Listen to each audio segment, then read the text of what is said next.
I hip hop to hip hop on sidewalks. I write poems, I write songs when I walk.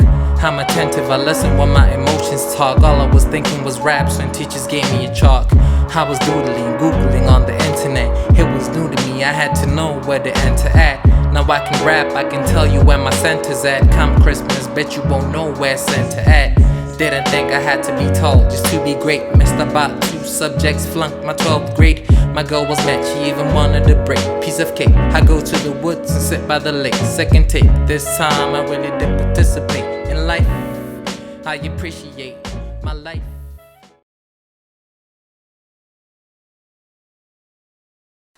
Namhla sizokuncokola nenye imbongi evela ngale emaXhoseni, but he says he's only a Xhosa by blood. If it has to come from his mouth, it's a foreign concept.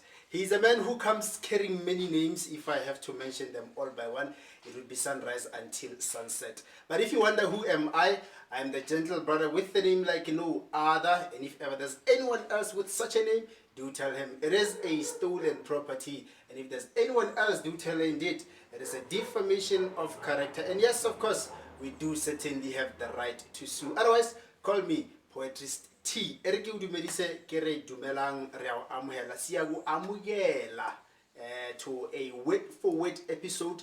Another one brought to you, of course, by a wedding season. Let us, without any further ado, welcome this esteemed guest poet, Mr. Bonginkosi Mandla. Also, he is a gem. He is a precious stone. Mr. Mandla, sir. Hello. How are you, sir? I'm good, yourself. It's what? Oh, the coronas are done. No, we level 1. Even the interaction is just on level 1. Oh, okay. Are we not hurrying you? No. Oh, okay. You may sit, sir. Thank you. All right. Mr. Bonginkosi Mandla, sir. Yes. Welcome. Thank you. Sir Wamge. Thank you very much. So they say. You are a man who carries many names. And they come back from, I don't know if I should say a few years ago or many years ago. Not to make you sound like you're a fossil. If I should say many years ago. So a few years ago would do. So your claim to art in general, it comes from 10 years ago or more? Since I was 13, so now it's 15 years. So it's many years ago. It's very many years, yeah. Okay. So now let's speak about the build-up before we get to your art life. The build-up to that. How were you in your upbringing before we get to Bonginkosi as an artist? That's a very, very, I'm glad you asked that question because, like, I'm a very shy person. I'm very quiet. Yes. That's the thing. Isn't that ironic? It's very ironic because I think the only person who could tell you that is my mother. She always preaches that the moment I started doing art, a lot of things changed in me. Right? Yeah. I'm a very reserved person, sensitive, you know. But then a lot of people, I'm the two of us. You know what I mean? It's a Leo thing. I think so. Oh yeah. I think so. I think so because it's. I think also growing within the arts, you know, you tend to pick up a lot along the way, especially when you're on stage. You need to exude a certain energy, confidence. You know, fool people. I'm not really confident, but I'm confident now. You know, so I wouldn't say. It's especially when you're on stage. When you're on stage, I'm not Bonginkosi. Something else. Yes, you see, the alter ego just comes on and everything happens. So yeah, I'm a very quiet person. Yes. In your own space. In my own space. Far from people. Yes, I like being alone. I grew up speaking Zulu in a Xhosa household. I know that's weird. In my melody. The odd one out. Yeah, like it's okay. Look, this is what happened. Yeah. I went to a multiracial primary school, and I remember this day when my mom. I think I was going to grade 1, right? And she said, "Listen, when they ask you to fill in forms, never fill in Xhosa." What is that? Yes, that's the thing. I asked my mom, "What do you mean?" Like, listen, you are Xhosa. That's bad. But Zulu speaking. Yes. So now all these years you claim mother tongue is Yes. Zulu. I love the Xhosa blood in me. Yeah. But I appreciate the Zulu. So when are you going to make the efforts to learn this Xhosa language? I am now. In full swing. I am. I think I tried in grade 8. So now the greetings part we can get to that part. Yes. And go. Yes. How far? You know what? I'm because I've been blessed with being on stage and mimicking different types of characters. I've never actually gave myself time to learn how to speak that wonderful language called isiXhosa. And its accent. And the accent. The problem is I don't want to mess it up. Like that's respect right there. Yeah, it's one of those and I found out the other day that apparently isiXhosa is a language. Yeah, it's a language. A dialect within the Xhosas. Yes. Okay. So, but it died out. I don't know, in the 60s or something like that. So it's a lot of stuff that I need to fix. But yeah, growing up, I was that Zulu guy with a lot of Sepedi speaking friends and Setswana. Because you're in Pretoria. Yes, Setswana primary school learners who were around me, and a bit of that in Ndebele here and there, So I've always been that person who was fascinated by the creation of things. Yeah, I've witnessed that. You understand? So you I don't know how do you say that you are shy when you are alone? Because you always emphasize about how artists are crazy. Yes. We need help. So in that space, ladies and gentlemen, we need help. In that space of yours alone, where is the crazy in that? Look, man, I feel like every artist will tell you this. If in order for me to come up with anything that's creative or created or I need to create a loop of a memory in my mind over and over and over and over, and repeating that thing creates a sense of you need to tap into the insane part, past the logic, past the mediocre, past everything. You need to repeating a loop. So this is what happens in my mind, for example, right? If I were to you tell me like I could create something, I need to revisit what I saw, what influenced me to be a certain person or a certain character, So it's one of those we are crazy. It's one of those things where I remember when I started writing poetry, it was 2011. It was a mistake. Yeah. Me writing poetry was a fluke. It's a fluke. I'm sorry. It's a fluke. I've heard about that one. Yeah. But before we get to how you get into poetry, or rather should we say coerced into poetry? Coerced. That's a very. So, did you have any time for sports? No. No, prior to you being an artist? No. At all? Nothing. In primary school. That's an honest one? Yes. At least I think. Look, I never wanted to partake in anything. And why is that? I don't know. I think I need to revisit my 7-year-old me. And what are you going to tell him? No, I just want to observe because I didn't want to do anything. Okay. What they did was they took us to choir, physical training, rugby, soccer, swimming. Yeah. I didn't want to do anything. So my primary school teacher once told me, listen, I'm going to tell your parents that you don't want to do anything. You have to do. It's not because you were lazy. I think it was I didn't feel the need to do most of the stuff. I was not interested at all. I could do them, but I didn't want to do them. You were not interested in any sport? Nothing fascinated me. No sporting could interested me. Nothing fascinated me. Not even what's this one?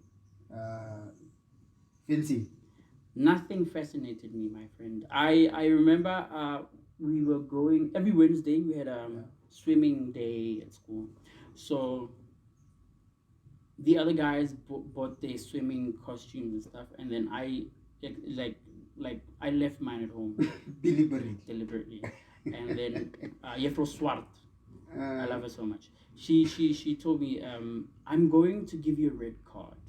For what? Yeah, so basically a red card was that letter. It was red, this big. Oh, Yeah, to the parents. to your parents. And then when I remember I had been rebelling for like 3 years. Yeah. From grade 1, 2, and 3. And then Jeffro Swart sent this wonderful letter telling, hello, Mr. and Mrs. Mandla, your son does not want to partake in anything. I don't know if you've realized. And my mom was like, dude, what's wrong with you? And I was like, I'm not going to do that. So it did get to the parents? It did. How? It did. My mom gives me a swimming costume, lunch bag, a t-shirt, and then she thinks that I use this stuff, but I don't. For 3 years, I got away with that stuff.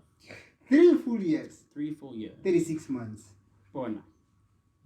3 years, I was a rebel. Not one of those rebel where I was just very quiet. Oh. I disappear. Maybe it was your adolescent stage. No, I. Funny enough, I don't think I went through that. Oh. I didn't go through that. I never had a wet. I never had a wet dream. No, you can't say. Yeah, I never had those. For real, I did not. So are we saying it's yet to come?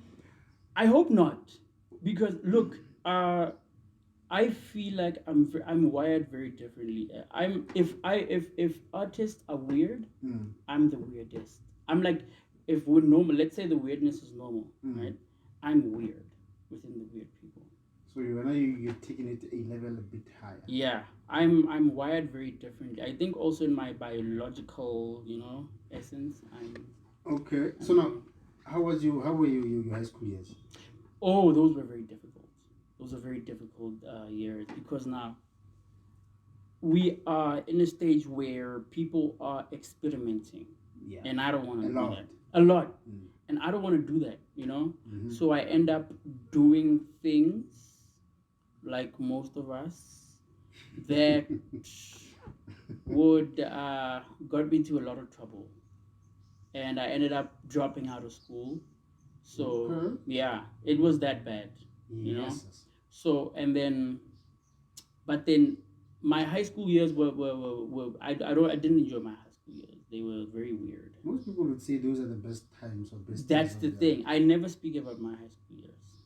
It's no, I don't. That's sensitive. No, it's not sensitive at all. It's just I didn't enjoy them. But I don't know if we should say you have enjoyed this one. Yeah. You said your teacher. I don't know which grade was it. Yeah. Was it which grade were you doing back then when you were coerced into writing something? Oh no, I was doing my matric at in Mamelodi. They call it Godikula Baking. Okay. It's an adult school. I bet. Yeah. Yes. So back then in 2011 we called them teachers. Now they call them lecturers. So here I am existing. I'm okay. I just want to go to school. I want to finish everything. And then we're forced to write essays. Okay. Right. Okay. I write my essay. I'm done. And then English or Afrikaans? English, Afrikaans. The Queen's language. Yes, the English language. So it as soon as she read, I think 5 of my essays. I love essays. I love essays. I've always excelled in essays. Here's the thing: did you love them or were you just good at it? Woo! What a question. I've always been good at. I remember Kutsia told me this. She said you're good at comprehension tests. Oh, I can tell you a story. Yeah. I can reinterpret the story very nicely. Good memory. Yeah, not really. Funny enough. What then? I know my memory is bad. My memory is very bad. But when it comes to comprehension tests, I don't know. It's something about words and the way you form them. Perhaps you should have seen you're an artist. No. A particular one. Look, my journey to being an artist was weird. Yes. It was very strange because it started when I was 13. I saw a dance movie and then I decided with my friends, listen, man, we gotta dance. Yes, because you claim to artistry, you didn't get into it straight as a poet. No. You started with with dancing. Moving your body. I'm a dancer. Yeah. I love dancing. Initial. Yes. Are you still? I'm still. Really? Yes, I put on a lot of weight. Yes, but I'm No, still. without the weight. It's been long since you've spoken about you dancing. It's been long since I even performed. Dancing. Yes, I think it's been like 5 years now. Yeah, because now when I started picking up the poetry thing on a real, I got inspired by the likes of Zita, Mr. Makhe. Market. I was dancing, Yeah. and then when I heard him recite, I was like, wow, this is just. I love this. I want to be a part. I want to know how to do this because this is what I do. If I meet something that I like, I go for it. Like, Imitate. Yeah, I imitate. I imitate a So, lot. so when this happened, you hearing Mr. Zita Makhe, Yes, was it prior to you being caused into writing a poem? this was after. It was after. Yeah, years after. I think no, a year after. So it was actually a push. It was a help. It was because you love this thing. a nudge in the right direction. Shout out to Mrs. Siagamela. Yeah, because you just didn't have the courage to. Yeah, I feel as a person you need that group or that person who grounds you. Yeah. A person who tells you, listen, bro, you're good at this. I've seen you. I like this. You think, no, I can't listen. I've seen what I've seen. Because what happens, look, when we go on stage, when I go on stage, for example, man, everything, Yeah. I lose myself. Nah? I do get a glimpse of what's happening, but then I end up losing myself. And then there's some parts you don't see of yourself, And then when someone is watching, they see it in your eyes, like, wow, this is beautiful, blah, blah, blah, blah, blah, blah. And then I was forced, 2011, I was forced to write a poem. I've never written a poem. I'm interested in the title and how it went like. Wow. Okay, so 2011, I'm chilling there, and Mrs. Siakamela is looking for performers for, we had visitors from, I don't know, the minister of something, right? And then she's like, listen, I need you to write me a poem. Big profiles. And Big profiles. Deep there. Oh, my friend. Big profiles there. I'm 19, I'm still, Teenaging. Yes. So she's like, listen, I need you to write me a poem about education for tomorrow. And you still have to memorize it? No. Or you'll read it? Yeah, I'll read it, Okay. So I'm thinking to myself, a poem. What is that? What's a poem? Because I remember in grade 6, I tried writing about love. And I was on a bus, and then people were doing whatever they were doing. And who is guilty about that? I'm sorry? Who is this girl? There's a lot of girls, man. When you're young, you're busy. You're freelancing crushes. I have a crush on this one. I have a crush on list this one. So you see, you matched them and wrote. Yeah, but I didn't write anything else. I was like, love is like a dove, and then that was it. For like, I think my bus ride was like an hour. I wonder if it was like a dove because it flew or because it's white. Yeah, that's the thing. My brain cells were not strong enough for me to handle being that creative. You understand? Love is like a dove. And then I jumped like, nah, you know what? Yeah, I'm done. That's it. Yeah. And then 5 years later, 2011, they're like, listen, this and that, this. So what's gonna happen? And I'm like, okay, I don't want to do it. That's it. You're done. Yeah. He said, listen, bro, I'm not asking. You quitting it? Yeah. I'm not asking you. I'm telling you to do this. You have to do this. You have to. And I was like, what? Even the principal came, listen, bro, you need to do this. So Gee. fine. Yeah. That was serious. I don't know why, because my essays were just normal, So she said she sensed a lot of poetry in my essays, blah, blah, blah. So I wrote the poem. And then I remember the first line. It was like they took it and then they framed it and then they put it on the wall. It was trash. The what? The poem. The poem was trash. Now, looking at it now. Yeah. Or let me say a few years later. I think I said, education is like soap. Yeah. And if you hold it too hard, it slips out of your hand, something like that. And people were like, oh my gosh, we feel you, yes. Snap. And then I started getting a fan base. Remember, I'm still like very reserved, Yeah. So They are stroking you now. Yeah. So the next day after that performing thing, there's this girl Nomsa. She came and like, listen, bruh, You good. you're good. Like I thought she was speaking to someone else, and she's like, no, I'm just speaking to you. Oh, me? Okay, that's cool. Thank And you. then and then that's when I met my first actual girlfriend. Yeah, because when I say actual, I mean someone not that you guys didn't do justice. Okay, and then it's not that many, it's like two of them. We were not there. 1 But week and we'll 1 take your hour. word for it. Yeah, so funny enough, Namsa was never my girlfriend. She could have been eyeing you though. I don't know. I'm not good at that also, Which man is good? I know people. Oh, okay. I know people. Front. So Did you just name drop? name drop? Okay. I didn't do anything. So when I met that Nomsa, and then the girl who's my ex now, she started intervening and stuff, because I was having a thing for Nomsa, and she came doing it, and then because of the poetry, I couldn't just let you just pass by. No ways. Unfortunately, no. And then But I started having a base. I'm like, okay, cool. This is nice. A base of girls. Of human beings appreciating my existence, not girls. Definitely not girls. Okay. So It's been quite a journey.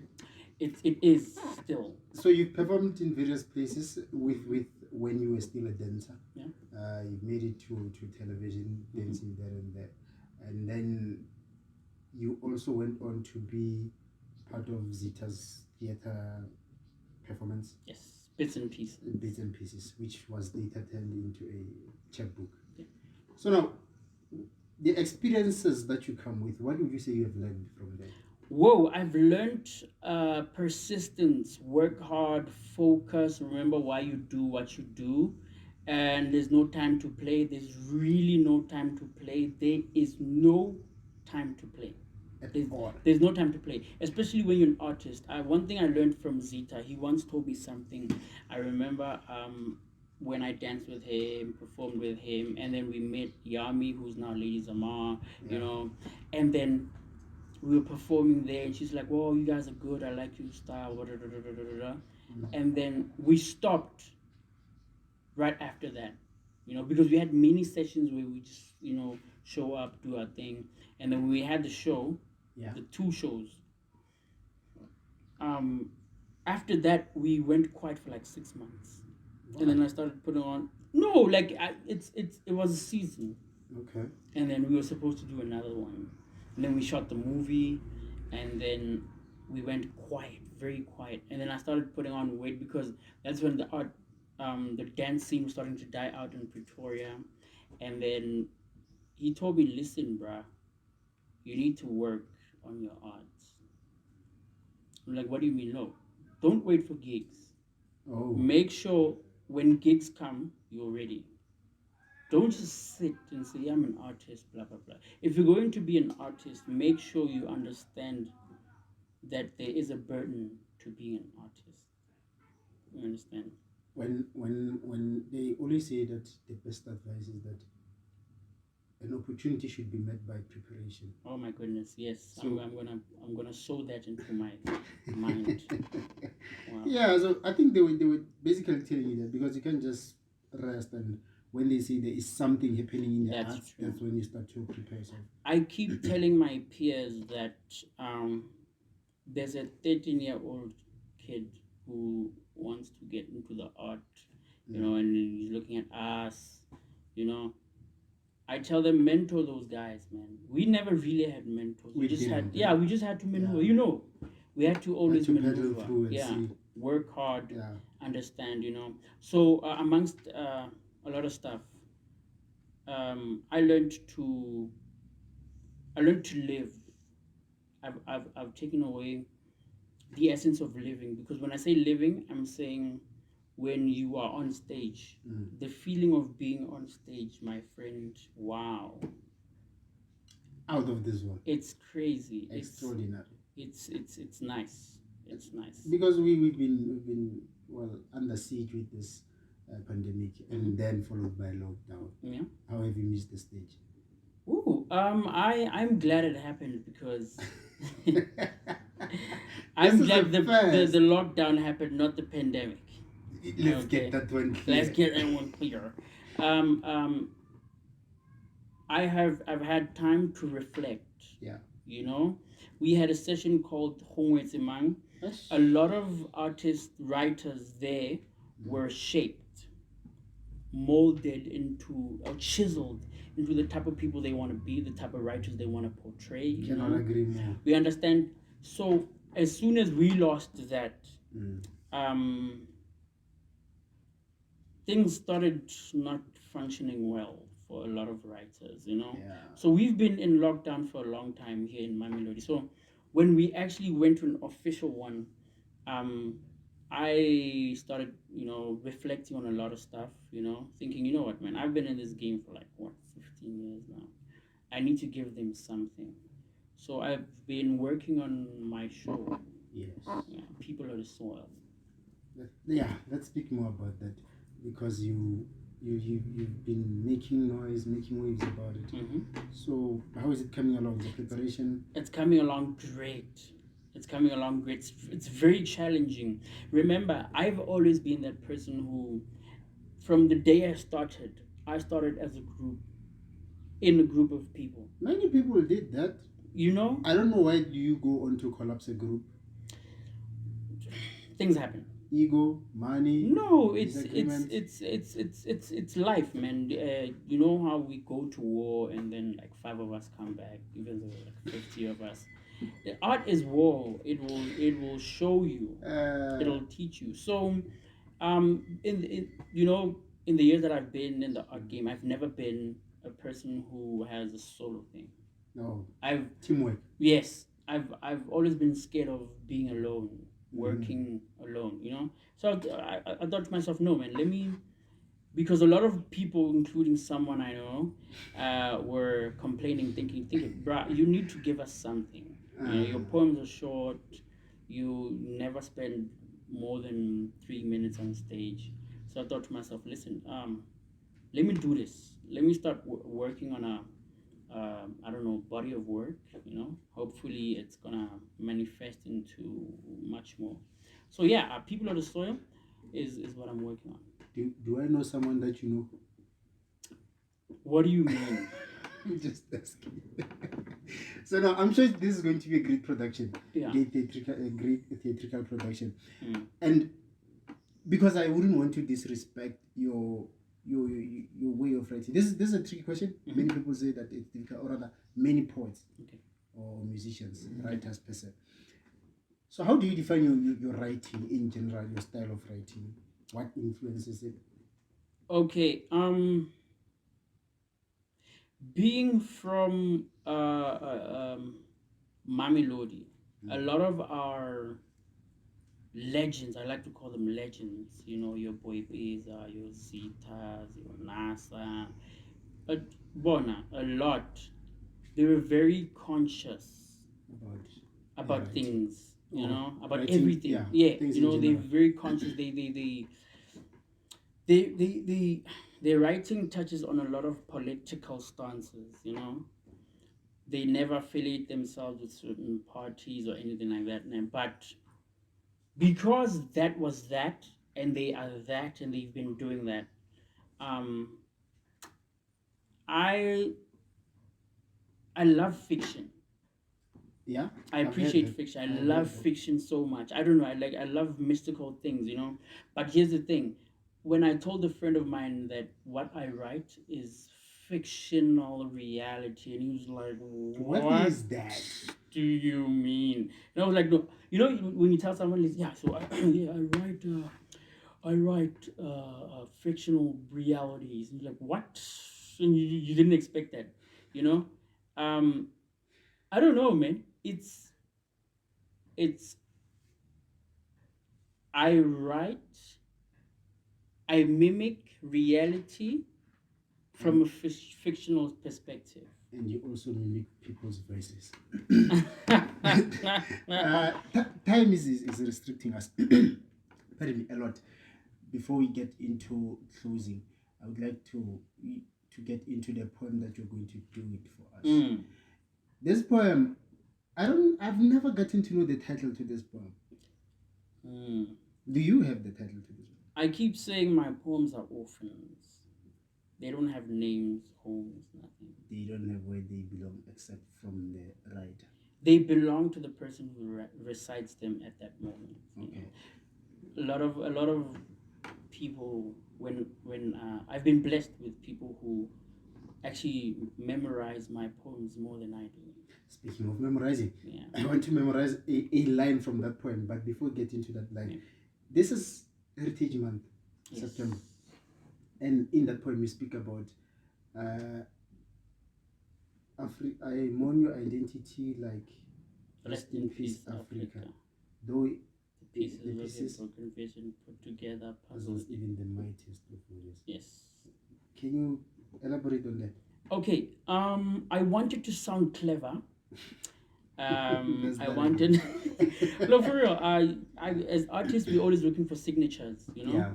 So instead of saying, "Oh, Africa, Africa, you're dying," this, Africa that. You know. Yeah. I wanted to sound very abstract, you know, and be on point for someone when they're listening, even though they have to replay it like 3 times.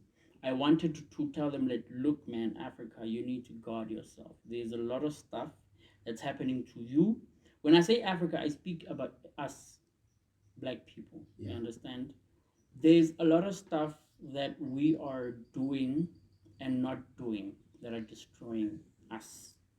Yes, you spoke about camping in digital jungles, practicing robotic cultures. Yes. What's your take on the now generation? Wow. Yeah. They're very cultural, eh? What is that? They're very cultural when it comes to being virtually, I don't know, influenced. Because the virtual world it's beautiful, man. It's great. It's so nice, you know? So I feel like they spend a lot of time there, and in reality it's just like, you know, what's wrong. You find a lot of people at family gatherings, or let me say family getaway, you know. In 2004 I went to a camp, right? Grade 6 was nice, you know. My mom bought me a radio because I loved radio. And then the ones who were privileged to have cell phones and stuff, they told them, listen, all electronic what's, bring them here in this basket, and then we're gonna lock them away for 7 days. The 7 days are here. Yeah. So now people are in, you know, safari drives and they're taking pictures, you know. Someone taught me the other day that trees shed a certain scent. Now I understand that now, you know, because I'm around people who sort of don't want to overindulge in the virtual world, you know, the digital world, digital jungle, you know. So right now a lot of people are just sucked into that, man, and it's sad. It's very sad. Detaching from reality. You're detached. You even when I'm speaking to you now, I could be pressing my phone like, yeah, I hear you. I thought it's multitasking though. I don't know. Oh, well, before we get reprimanded for time, because we have elapsed far too long. I want to ask you this quick quiz. A quick, excuse the pun, a teaser. So, you're forgiven.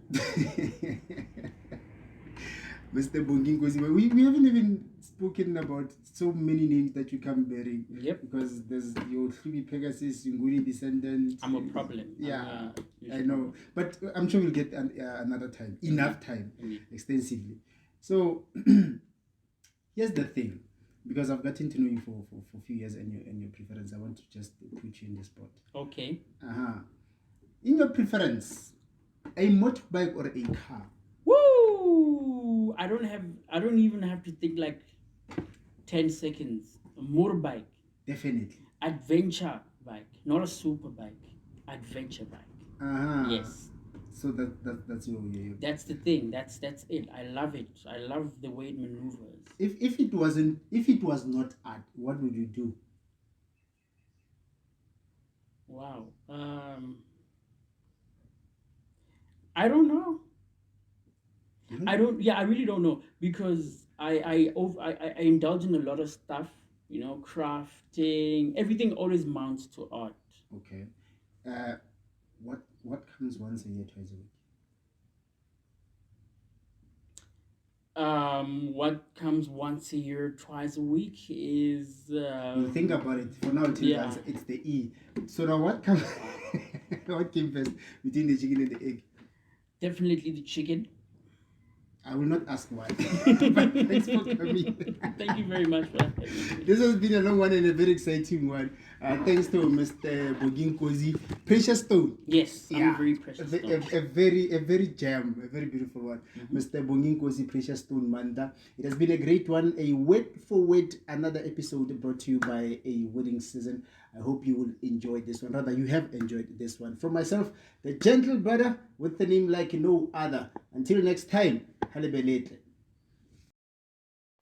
Feasting on fiction like fresh food, fond of fantasies that fiddle in forehead, painting freedom on mental walls while rainbows shed color on dream cloud as the conscience dance to the rhythm of wake, smoking seaweed, getting high on water like boat shoes, swimming in cinnamon sounds, selling ear to ear, trading music with the shepherd of melodies, riding bulldozers on unicorn back, chasing dreams, beaming through our darkest hours. Light walks day in the garden of time. Still we ripen on virtual plants that anchor social roots, blossoming holographic beauties on burning mirrors, a grave in your mud pigment. Black man, I mourn your identity like rest in peace, Africa. Though the pieces of your broken vision put together puzzle even the mightiest of warriors. It's like we advance from colonized to cripple-minded to building these mini islands in the middle of social oceans and claim them to be our land. The mind, a chronic tool that even fools possess, so people shoot fingers at humans just to prove a point. Camping in digital jungles, practicing robotic cultures.